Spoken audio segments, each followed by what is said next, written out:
Hi, this is Bill Bronchick. In this special video presentation, I'm going to discuss landlording, managing your properties, and dealing with your rehabs. And I brought a special guest, the one who really runs this business, Mrs. Caroline Bronchick. I'll give you a shake or I'll give you a little kiss. Welcome to the program here. Now, people think that, gee, Billy, how do you manage your time? How do you run all the seminars in your law practice and do all the properties and all that stuff and still have time to maintain a single-digit handicap in golf? Well, it is not that easy, and it takes some good help from the master in the business. So we want to bring on and talk to, and especially from her perspective, because you started in this business, you didn't know anything about real estate. Neither did I, Nothing. Quite frankly. But when you got seriously involved, you were involved at one point in the beginning when we did it. So this discussion can also be a subtitled "How to Get Along with Your Spouse in Your Business" if you want to get along in the business.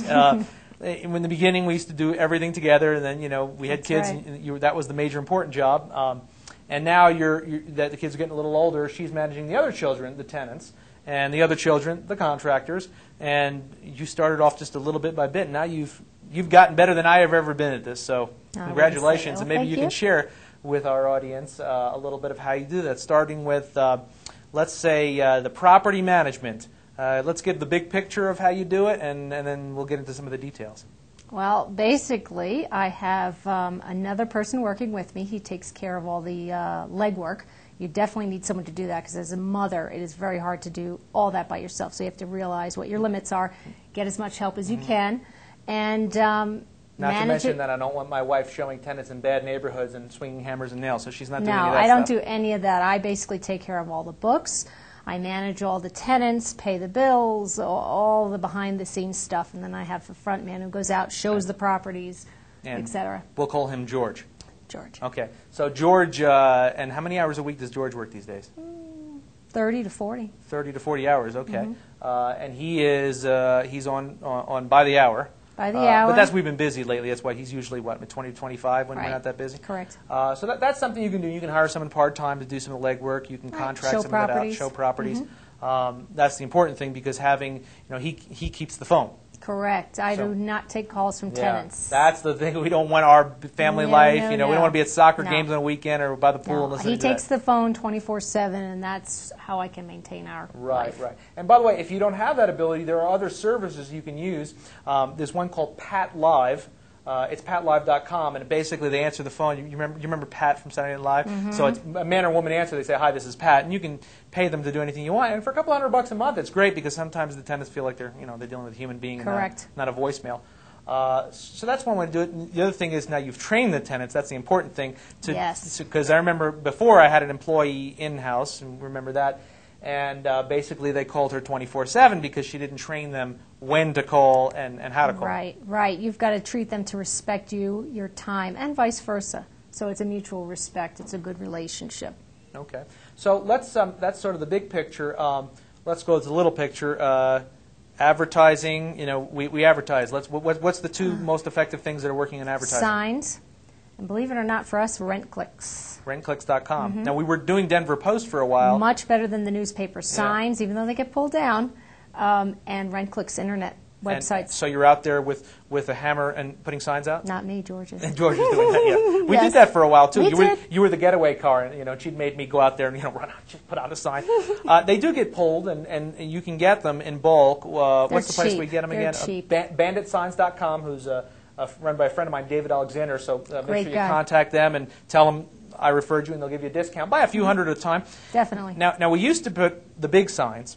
Now you're still using the smaller signs? Smaller you signs. test it back and forth? Definitely test it back and forth. Smaller signs are effective. You can get them into places that you never think you can get them all over. Just got to do the legwork, get out there and put those signs up all over the neighborhood. Lots of signs, and consistently putting them up after they get torn down. They get torn. The interesting, the bigger signs, we used to put lots of information. 3-bedroom, 2-bath. Too much information. And plus, it's harder when you're driving by at 40 miles an hour to read it. Correct. Make it simple. Keep the signs simple. So you have what?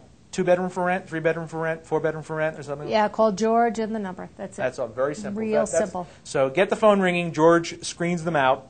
And then George is showing the properties? Correct. I do not. Okay, that's good. And then George gets an application. Correct. An application that we have designed, a rental application. After the rental application and a fee. Hold on a second. Let's stop right there. Okay.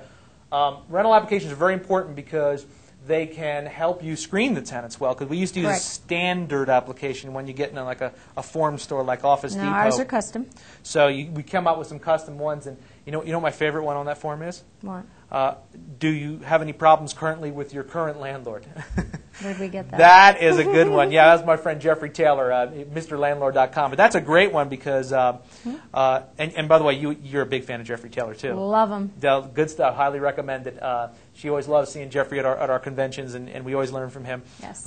Plus doing it ourselves. And that's a great one because what it tells you is if they're having problems with their current landlord, what does that tell you? They're going to have problems with us. There's two things you're screening tenants for. One is History. and one is whether they're going to be a good tenant. And honesty. And honesty, too. That's the important thing, too, because, I've looked at some of the applications and credit reports, not always perfect, but, you want to see if they're honest about I want it. to see the consistency between the application and the credit report you run, and also the criminal background history. That's important. So Very the important. consistency between what they say and what you find out. Do you confer with George about consistency, what they told George versus what they put on the application? Well, what I do is once I get the application, I talk to George. He gives me a summary of what they've said, and then what I do is I go out and do my own homework and legwork. I never take the application face value. I will call employers, previous, past. I will call previous and past landlords, and also take a very close look at the credit report and the criminal history. And if they have left out anything really important, that says something to me. Right. Now, so a lot of times we come up with criminal history on these things. Correct. And by the way, the service we're using, Track we're still One. using Track One, TRAK-1.com, is that it? -1. -1.com. And they will do a full credit report with a criminal background search and all that. And that's very important. A lot of people I speak to today in real estate do not do the criminal background check. And that it's very important, very especially important. if in the multi-units. Exactly, especially sex offenders, multi-units. You want to really get any want to watch violent. that. And we don't care about DUIs or, they got busted with, a small amount of marijuana 5 years ago. We don't care about that. We're more concerned with violence, history of violence, Correct. domestic violence especially, sex offenders. Correct. Theft. That's a check fraud. That would be a good one, right? And also look for a history, though. If they've had a consistent history of constantly getting into trouble with the law, Yeah. and they haven't been open about it, I will not look too favorably upon that. Right. Okay. So you're checking credit. You're going to check that, check your employer. Now you check current landlord. Correct. And the one before that? If I have it, if they're good enough to put it on there, I also watch how they fill out the application. Some Right. people take the time to put all the information. Now, a lot of people leave a lot of blanks, and a lot of times there's a reason for that. They leave it blank on purpose. So. Well, two reasons. Number one, they don't want to tell you. That's right. Or number two, they're non-compliant. Correct. And you do not want, like children, you do not want non-compliant tenants. You want Correct. tenants who follow the rules. And it's funny that, I look from our experience that the ones that we press them for filling it all out, press them for information, press them to check everything. And people sometimes are afraid, I think as landlords, especially in a soft market, they're afraid to be too demanding that the tenants will be scared away. But the reality is I've found that the people who are really good tenants that we screen the hardest and check the hardest and we're honest, said, look, I need this, I need that, I need information, they ended up being the best tenants. The ones who are most forthcoming in giving you the information, even if they've had bad credit history or a bad, maybe bad 20 years ago as a kid, getting into trouble. But if they're honest and really forthright about the information, then and they check out, then they usually do have a good chance, and they turn out to be good tenants. Application fees?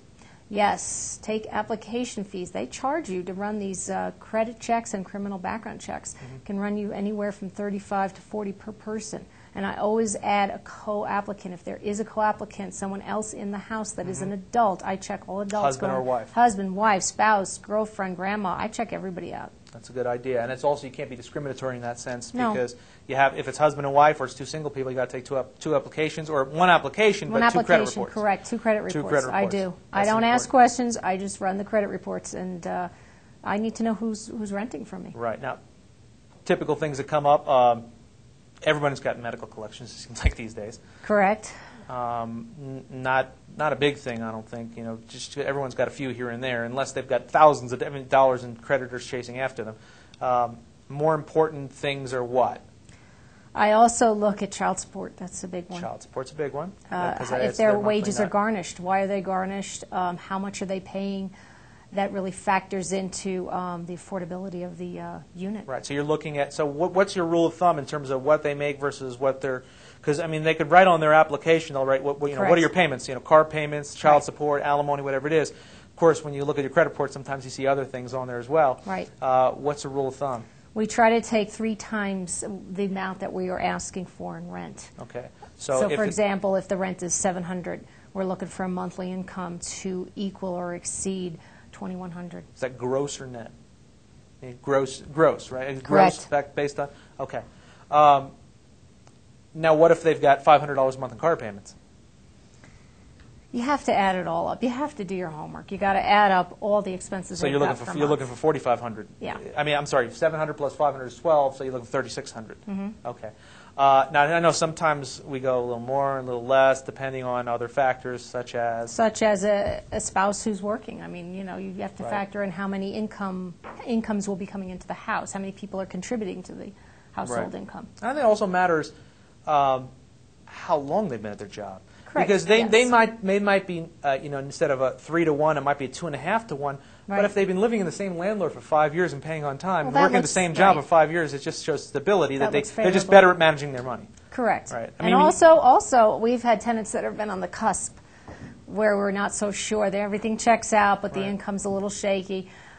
We could ask for first, last months, and security. Ask for more security. Ask for more security, ask for a little more up front, and if they're able to do that, that goes to show you that they're very serious about the property. Right, absolutely. Okay, so stability, where they come from, they're working, call the employers, verify everything. Good. A lot of landlords don't do this. I mean, a lot of amateur landlords. No, they don't. They're either A, lazy, or B, they're gullible or desperate. Yeah. They're afraid to scare away. And you know what? We've been through both. We've been through the range when rental market was very bad here in our market, and we got a little like with kid gloves, because we were afraid they'd go to our competition. We were afraid that that they wouldn't want to rent. But the reality is, we ended up with more vacancies because you didn't screen. And so you might turn away a couple of people. And I don't know about you, but in my experience, that for every 10 people you turn away, 8 out of 10 are dirtbags anyway. Correct. I agree. 2 out of 10 might just say you're being too picky, we'll go to your competitors. But 8 out of 10, you didn't want them anyway. That's correct. So the more you screen, the better tenants you get, the longer they're going to stay, and so forth. Okay. So now that you've approved them, wait a second. We're not done yet. Yeah. They have to come into the office and meet the staff. Right. I will call them, let them know they've approved, but they need to come down. So at this point, you office. haven't met them. No, I've not met them yet. They got to look good to me on paper. I'm not interested otherwise. Right. So once they've looked good on paper, I pull the credit report, the criminal background check. We approve them. We notify them, let them know everything's to go, and then after that, they need to come down to the office, and that's when I meet with them. Right, and go over. I go over everything with them. It's not just a 2-second show up and sign a contract lease. It's more than that. I get a copy of their driver's license. I go over the lease with them. Even if they can read, I highlight many, many points with them. Very good. I do, in addition, I also do a property checklist. We make sure that everything's in working condition. We discuss the property. Give me some of the things on that checklist. I will go over everything. The door is working, garage door openers. You mean the physical condition? The physical conditions of it. And also I will discuss other things about the property, about the furnace and changing of filters and the maintenance of the property. I get them involved. I get them interested. I show them that I care about the property, therefore I want them to care about it. And also they're more accountable when they meet somebody in an office-like professional setting. Yeah, that's important too, because if you teach your tenants to be responsible for the property, they will be. They won't bother you for stupid little things. Correct. Okay, very good, very good. Okay, so then after you've gone over through everything, let's talk about the money. When they first come in, I do not accept checks. I ask for cash or money orders, bank checks. So first, for the first and security. Correct. Everything first month's security and last month's, if required, it needs to be cash or so if it's a sketchy person, you'll get an extra month's rent up front. Correct. First, last, and security. Excellent. So then you make them sign the lease? Sign the lease. Everybody gets copies. We do the driver's license. What other forms do I fill out? Disclosures? Disclosures, lead-based paint disclosures. I go over with them, if it's a house, a single-family house, I go over the electric company, the water company, who they'll be paying their bills to. And that's important. You know, so many very people, important. just like if you have all those things written out, and it's good to keep them in a file, so and every time you come in with your packet, you say, here's utility company for this is the number, this is what you do, so you don't have any problems. So they put all those in their name. I do that actually if they have the time, I'll sit there and do it with them. I do not wait for the tenant to do it because many a times they forget. And if you have it under your business name where you keep it going, they forget. Right. And we've had that happen a couple times. Yeah, where we have. You forgot to put the water over in their name, and they skipped out in 3.5 months with 3.5 months worth of water. That's correct, and that's you're liable for the water bill. Yes. So in terms of electric and water, I take care of that myself. I actually Good. don't help them. I call and I take care of it and that's switch important it. because typically the water and sewer is a municipality, which means Correct. if it's not paid, it's a lien on your property. Now, electric, phone, cable, it's between the tenant and the provider. They can't go after you for that. Right, but if you need the electric turned on and you're doing work in the unit prior to renting it and it's in your name, get it out of your name because they're not going to call up. If they've got electric, they're not going to think to call. Right, very good point. Very good point. Okay, so we signed the lease. We got everything, all the utilities over there. At what point do you give them the key? Actually, after we sign the lease and everything, what we like to do is try to go over at that same afternoon to look at the property together. To do a walkthrough. To do a walkthrough. After everything's been agreed upon, then I give them the keys. Right. Now, there's some stuff in the property, that's another topic. When you show the properties, you stage them. Yeah, that's a which whole is nother which is a whole other talk. I had on one of my previous sessions here, Karen Schaefer, who's which you learned that from, which is great. Fantastic. And so staging the properties, and people don't realize that staging doesn't necessarily mean you're going to put, like going to a rental unit in a big development where you've got furniture and beds and all that kind of stuff. You just have some basic touches, carpets, correct. Soap dishes, towels, things like that. And then what if they say, I want it all? If they're just renting, a lot of people have asked to buy things. I tell them, no, I can't, just for the simple reason that I use it just to show them the potential of the home. That's what I tell them. Unless it's a carpet that's covering up a stain? Exactly. Then, I've had that happen once. I always have my carpets clean. Always honest with the tenants. That's very important. I pulled up to one unit. The carpet was thoroughly clean, but there were some stains, and I just didn't have time to change the carpet. So I went out to Kmart, bought a nice area rug, and I said to the tenant, I said, I pulled up the rug. I said, we have a couple stains here. But the place has been thoroughly cleaned. As you can see, there's no odors. Feel free. How much was that rug? Oh, it was $50. So $50. I said, feel free to use this while you're in the unit and enjoy it. Cheaper than replacing the carpet? It is that's cheaper. For sure. And I left it there for him, and he was very grateful. It was a very stylish-looking rug, neutral colors. And he enjoyed it. And if I have to throw it out at the end, so be it. Right. $50 Excellent. as opposed to quite a few $100s to change all the carpet. All right, so they're in their place. They're happy. Follow-up? I do a follow-up with them. What we do is we follow up from the checklist. The checklist shows things that may be missing, that we agree to fix. There's other things that we don't necessarily have to fix. Some units are just as is. Right. But we always follow up. We do it within 30 days, and we keep to our word. That's important. They'll keep up their end of the bargain. You keep up your end of the bargain. Right. It's very important. It's a mutual relationship. It's amazing because a lot of people think that once they sign it, if they don't hear anything from the tenant, that's a good thing. No. But I don't think that's a good thing. I think constant communication is a good thing with your tenants. Correct. Definitely. I will have units serviced, furnaces serviced in the beginning of winter time, or check with the tenants. You have your filters. Have you changed the unit? It's just a way also to keep them friendly reminders, cards on anniversaries. It's time for your lease to be renewed, but we don't. Let's talk about that one too. Yeah. Most landlords wait for the tenants come to the end of the lease, and then they say, hey, you want to renew. Most people, by the 11th month, they're thinking, where else am I going to move to? They're going to start looking for opportunities. So you hit them how early before the end of the lease? At least a couple months. Yeah, before they start thinking. Before they start thinking about it. And sometimes they may be afraid to ask, but they will sometimes for a little upgrade. Right. And if it's within reason, especially if it's a good tenant, I will do it. Right, as long as they pay. If they have good rental history, and as long as they renew. Of course, you have that lease signed right. first. So you'll put as a bonus incentive, you'll offer an upgrade in raising rents too. Correct. So many people are afraid to raise rents.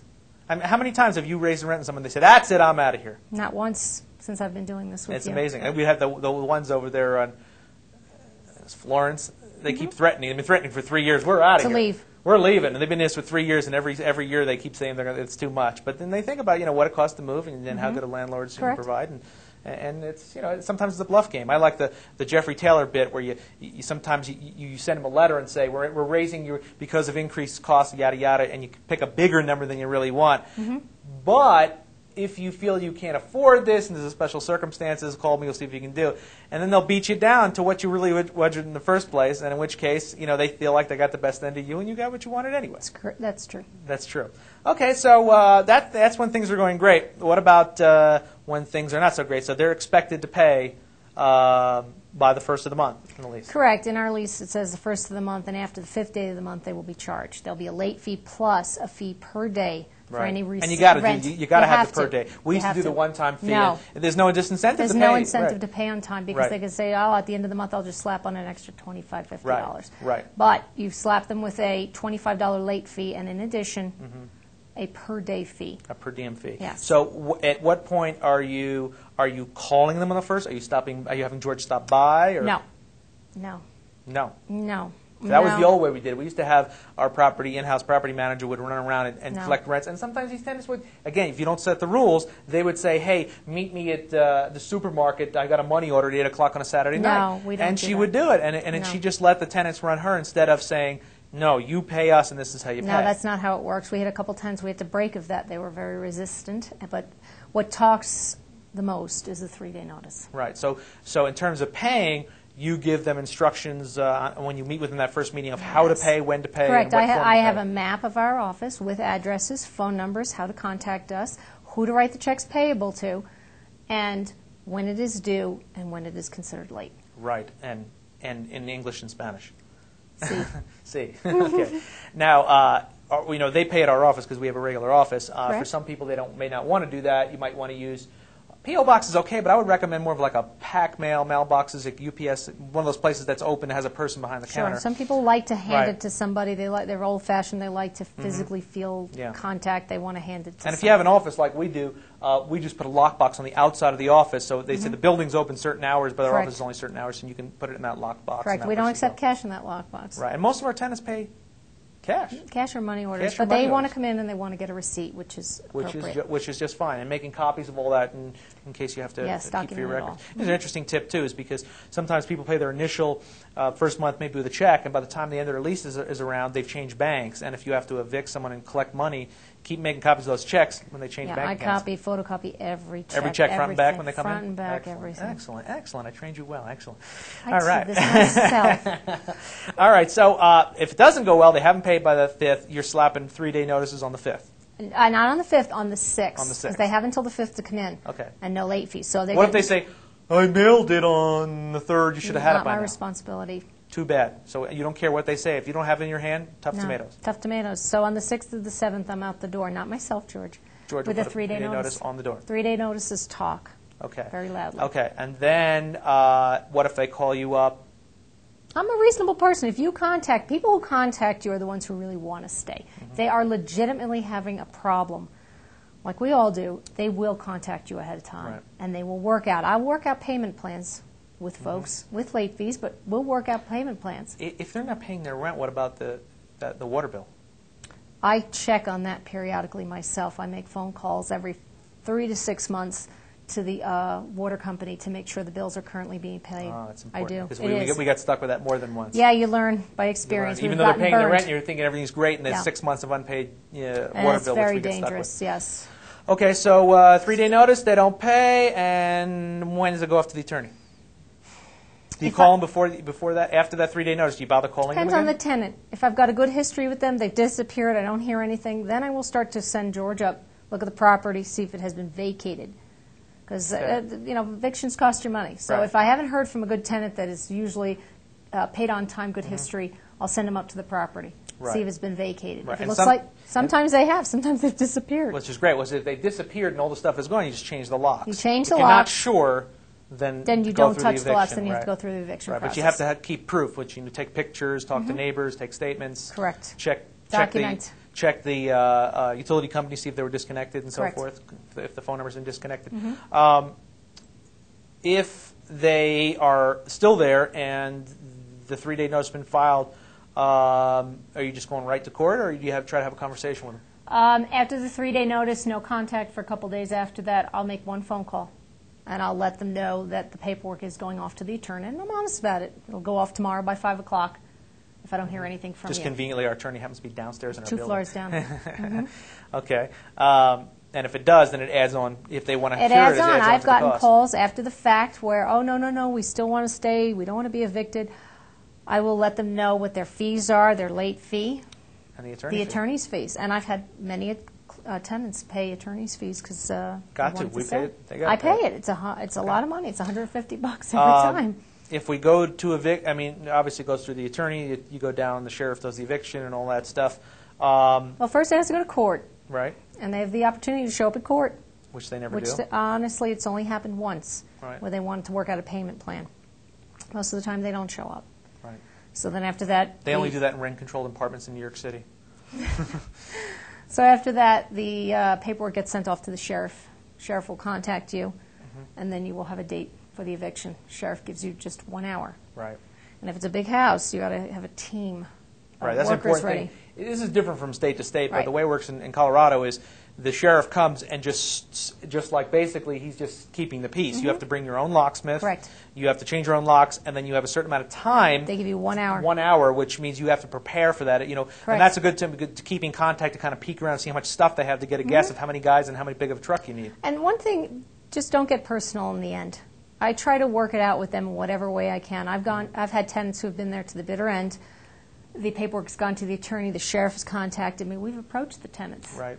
And if you could settle out of court, it's cheaper. And it is it's cheaper. It's better for them. Help them move. Even if you have to waive money, waive what they owe. Exactly. Get a truck. Help them. And we've tried. With some people, they were cooperative. Right. With others, we were throwing their kids' stuff on the front lawn, and I feel bad, but it's his fault, not ours. Right. You know? We've even given them a warning. Sometime next week, the sheriff is coming, and that's about as much as you can do because the sheriff's department does not want you telling them for safety reasons. So we've given them plenty of warning. We've shown up, especially if there's children involved, letting them know you don't want the children to see this. Please prepare. We've even offered help. Some people go kicking and screaming. Others don't. Walk softly and carry a big stick. Exactly. And don't fight with your tenants. Don't take it personally. I've even offered incentives. I've offered one family, they couldn't pay the rent. They were honest and upfront.